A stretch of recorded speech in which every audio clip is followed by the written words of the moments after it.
నమస్కారం ఘంటారావానికి స్వాగతం. ముందుగా ప్రధానాంశాలు. చంద్రబాబు నివాసంలో తెదేపా సమన్వయ కమిటీ భేటీ, సంస్థాగత ఎమ్మెల్సీ ఎన్నికలపై చర్చ.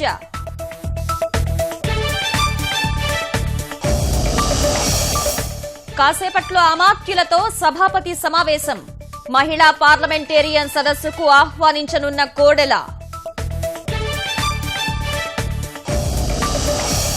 శ్రీకాకుళంలో వినూత్నంగా జాతీయ ఓటర్ల దినోత్సవం, 5571 మందితో అశోక చక్ర ఆకారంలో మానవహారం.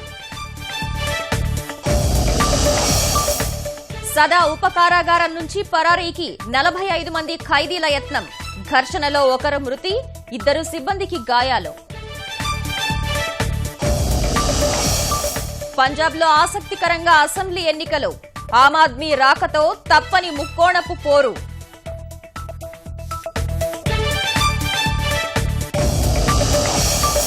గ్రామీణ యువత ప్రతిభకు పదును పెడుతున్న ఉపాధ్యాయుడు, అంతర్జాతీయ స్థాయి క్రీడాకారులను తీర్చిదిద్దడమే లక్ష్యం.